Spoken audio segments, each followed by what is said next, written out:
Kaleshwaram report త్వరగా బయటపెట్టాలి. కంఠంపై తుపాకీ పెట్టినా నిజమే చెప్తాను. కాళేశ్వరం ఎవరు డిజైన్ చేశారు? డిజైన్ మార్చాల్సిన అవసరం వచ్చింది. ఈటెలకు కాళేశ్వరంపై ప్రశ్నల వర్షం కురిపించారు వాళ్ళు. 40 నిమిషాల పాటు సాగిన ఈటెల విచారణ.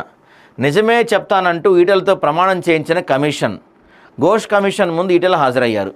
సో మొత్తం మీద ఈయన్ని గట్టిగా అడిగితే నాదేమీ లేదు, నాకు అసలు సంబంధమే లేదు, దీన్ని నేను ఆర్థిక మంత్రిగా ఉన్నా సరే ఇలాంటి వాటిపైన క్యాబినెట్ ఒక భేటీ అయ్యి నిర్ణయం చెప్తారు, అంతకుమించి నాకేం తెలియదు, మొత్తం కేసీఆరే చేశాడు, దట్టు అక్కడ తుమ్మిడిహట్ దగ్గర నీళ్ళు లేవు అందుకని మేడిగడ్డకి మార్చాము, అది కూడా కేసీఆర్ నిర్ణయమే, కేసీఆర్కి తప్ప నాకు అసలు ఏం తెలియదు దీని గురించి అని చెప్పి నిన్న ఆయన దాదాపుగా చెప్పినట్టు తెలుస్తుంది. అయితే ఇక్కడ 2 విషయాలు ఏంటంటే, చట్టం ముందు నాకు తెలియదు అంటానికి ఆప్షన్ లేదండి. చట్టం ముందు తెలిసి చేసినా తెలియక చేసినా తప్పే. ఆల్రెడీ 22 మంది ఈఎన్సీలపై ఎవరైతే కాళేశ్వరంలో ఇంజనీరింగ్ కమిషన్లుగా చేశారో వాళ్ళందరిపై క్రిమినల్ కేసులు తీసుకోవాలని కోర్టు ఆర్డర్లు చేసింది. మరి ఇప్పుడు నాకు తెలియదు, నేను తెలియక చేశా అని చెప్పినా సరే ఆప్షన్ లేదు. అయితే ఇక్కడ ఇంకో వాదన కూడా వినిపిస్తుంది. కావాలని ఈటెలని టార్గెట్ చేస్తున్నారా, ఈటెలని రౌండప్ చేస్తున్నారా కాంగ్రెస్ వాళ్ళు? ఎందుకంటే బీజేపీ అధ్యక్ష పదవి, ఒకవేళ రేపు బీజేపీ అధ్యక్ష పదవి వస్తే టాప్ 1, 2లో ఎవరన్నా ఉన్నారంటే ఈటెల పేరు ప్రధానంగా వినపడుతుంది. సో ఈటెల్ని ఆ కేసులో ఇరికిచ్చి హోల్డ్ చేస్తే ఖచ్చితంగా ఆయన అధ్యక్షుడు కాలేడు అనే ఒక వర్గం కూడా ప్రయత్నిస్తుందని వార్తలు వినపడుతున్నాయి. మరి ఎంతవరకు తెలుసు. సరే, ఇక్కడైతే ఏం జరిగింది చూద్దాం. కాళేశ్వరం వాళ్ళు ఏమడిగారు ఏంటి చూద్దాం. ఎక్కడన్నా కాంప్రమైజ్ అయ్యారా, మీరు బడ్జెట్ ఎలకేషన్ చేయడంలో ఎక్కడన్నా కాంప్రమైజ్ అవ్వాల్సి వచ్చిందా అనే క్వశ్చన్స్ బాగా ఎక్కువ వినపడినాయి అంట.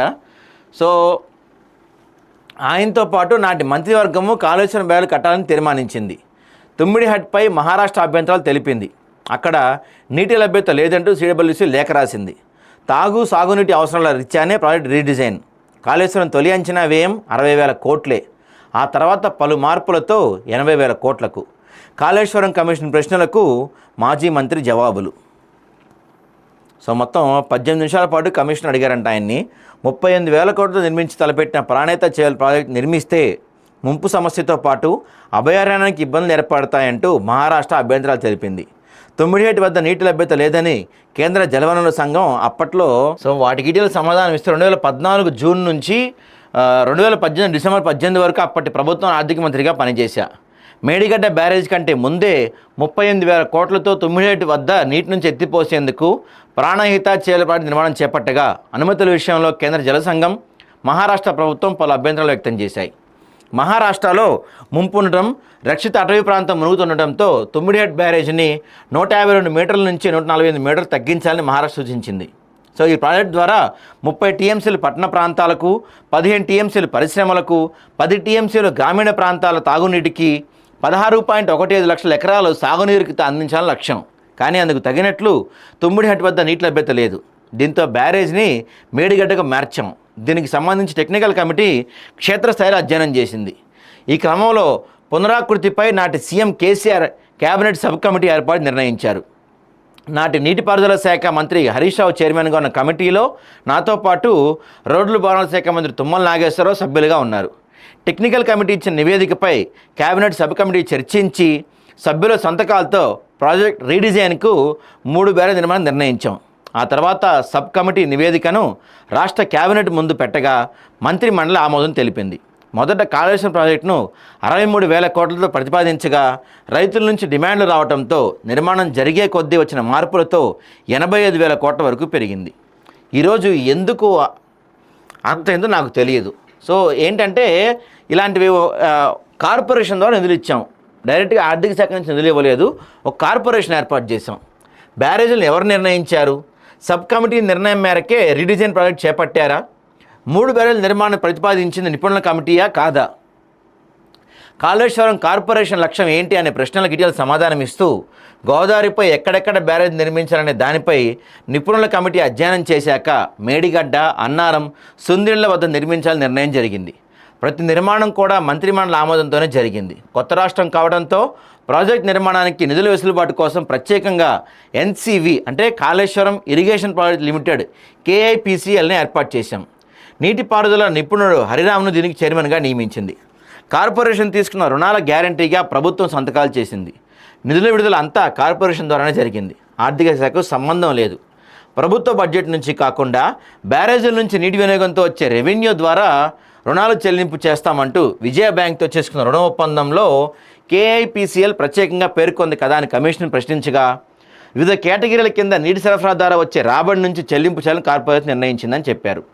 సో 2015 అక్టోబర్ 13న 5.95 కోట్లతో DPR రూపకల్పనకు ప్రభుత్వం వ్యాప్కోస్కు చెల్లింపులు ఉత్తర్వులు ఇచ్చింది కదా అన్న ప్రశ్నకు మంత్రిమండలి ఆమోదంతో జరిగింది. సో మొత్తం మా రాజకీయ నాయకులకు సంబంధం ఏమీ లేదు.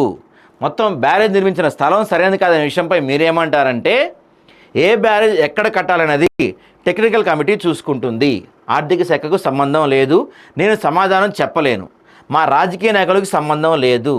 అదేంటి మరి మన కేసీఆర్ ఏమో అసలు నా మెదడు కొంచెం బయటికి తీసి కాసేపు మెదడుని కడిగి మళ్ళీ లోపల పెట్టుకొని కాళేశ్వరం డిజైన్ చేశాను, మోక్షగుండం విశ్వేశ్వరయ్య ఇలాంటి పెద్ద పెద్ద వాళ్ళకన్నా నేను తోపుని పెద్ద ఇంజనీర్ని నేనే ఇది చేశాను అని చెప్పుకొని ఆయన చాలాసార్లు చెప్పినాడు. ఆయన నేనే కాళేశ్వరం డిజైన్ చేశాను, నేనే డిజైన్ చేశాను అని ఆ డిస్కవరీ ఛానల్లో ఎవరైనా పిలిపించి దానిపైన ఒక డాక్యుమెంటరీ కూడా చేయించాడు అప్పట్లో. ఆయన గుర్తుందా అందరికీ?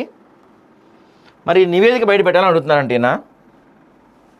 సో కాళేశ్వరంలో జరిగిన అవకతవకలు తనకు ఎలాంటి సంబంధం లేదని జస్టిస్ ఘోష్ కమిషన్ ముందు చెప్పానని మల్కాజ్గిరి ఎంపీ అన్నారు. కాళేశ్వరం కమిషన్ నివేదిక త్వరగా బయటపెట్టి దోషులు ఎవరో తేల్చాలని డిమాండ్ చేశారు. శుక్రవారం జస్టిస్ ఘోష్ కమిటీ విచారణకు హాజరైన అనంతరం BRK భవన్ ప్రాంగణంలో ఈటెల మీడియాతో మాట్లాడారు. తాను ఏ పార్టీలో ఉన్నా విలువలతో కూడిన రాజకీయ నాయకుడిగా కొనసాగాయన్నారు. జస్టిస్ ఘోష్ కమిషన్ అడిగిన అన్ని ప్రశ్నలకు తడబడకుండా సమాధానం చెప్పానన్నారు.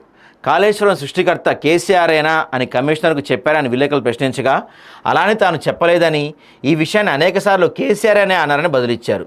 సో తనకు కాళేశ్వరం కమిషన్ విచారణకు పిలవగానే కొందరు కారు కూతులు కూస్తున్నారని, అవి వింటుంటే బాధగా ఉందని మండిపడ్డారు.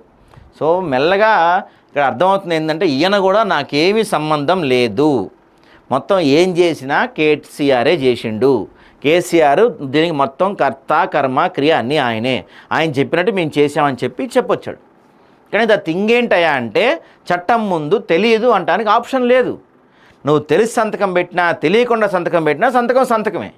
ఇక్కడ నేను ఇంకో క్వశ్చన్ అడగదలుచుకుంది ఏంటంటే, ఈ పేపర్లో ఎక్కడ రాయని ఒక అంశం ఏంటంటే, మీరందరూ కూడా వీళ్ళందరికీ నోటీసులు ఇస్తున్నారు, ఇప్పుడు వీళ్ళందరినీ పిలిపించి విచారణ చేస్తున్నారు. మరి గతంలో ఆర్థిక శాఖ సెక్రటరీగా ఉందెవరు? ఆయన పేరేంటి? రామకృష్ణారావు కదా, రామకృష్ణారావే అనుకుంటా. సో గతంలో ఆర్థిక శాఖ ఏది BRS హయాంలో ఈ కాళేశ్వరం ప్రాజెక్టు కడుతున్నప్పుడు అంతా ఆర్థిక శాఖ ప్రధాన కార్యదర్శిగా ఉంది ఎవరయ్యా, సెక్రటరీగా ఉంది ఎవరయ్యా అంటే రామకృష్ణారావు. మరి ఇప్పుడు ఉంది ఎవరు? మన ప్రభుత్వ ప్రధాన సలహాదారుగా ఉంది ఆయనే. మరి ఆయనకు కూడా నోటీస్ ఇవ్వాలి కదా, ఆయన కూడా విచారించాలి కదా, అప్పుడు ఎందుకు సంతకం పెట్టారు మీరు ఆర్థిక శాఖలో ఉన్నప్పుడు అని. మరి ఆయన విచారించారా? ఆయనకు నోటీస్ ఇచ్చారా? ఇది ఎక్కడా చెప్పట్లే, ఎవరు మాట్లాడతారు దీని గురించి. అంటే నేను చెప్తుంది ఏంటంటే, ఈ విచారణ, ఈ మేడిగడ్డ విచారణ కాళేశ్వరం విచారణ కదా, కానీ జరిగేది మేడిగడ్డ అన్నారం సుందరిలే అనుకోండి, కాళేశ్వరం మొత్తం జరగట్లేదు ఇది. సో ఈ కాళేశ్వరం కమిషన్ పేరు పెట్టుకున్నారుగా, మనం ఏం చేస్తాం. సో ఈ కాళేశ్వరం కమిషన్ విచారణ అంత పారదర్శకంగా అంత అద్భుతంగా జరుగుద్ది అని నేనైతే అనుకోవట్లేదు. కేసీఆర్ అనేది అరెస్ట్ చేసేస్తారు, కేసీఆర్ గారు శిక్ష పడిపోద్ది, లేకపోతే నిజాలు బయటకు వస్తాయి, అక్రమం జరిగింది, ఇట్లాంటిది జరిగిద్దని నేనైతే అనుకోవట్లేదు. ఇది సాగిద్ది అంతే, అలా సాగి ఒక 20-30 ఏళ్ళ తర్వాత తీర్పు వస్తుంది. అంతకుమించి ఇది నేనైతే దీంట్లో ఉన్న పళంగా వీళ్ళు దీంట్లో తప్పు చేశారని ప్రూవ్ అయిపోద్ది. ఒకవేళ అరెస్ట్ చేస్తే ఏమైనా చేయొచ్చేమో కానీ అది కూడా నిలబడదు, దీన్ని ఎవరు ప్రూవ్ చేయలేరు, ప్రూవ్ కాదు. ఇది కూడా ఒక కొట్టుకుపోయే కేసు, అంటే సాగి ఎప్పటికో డిజాల్వ్ అయిపోద్ది అంతే.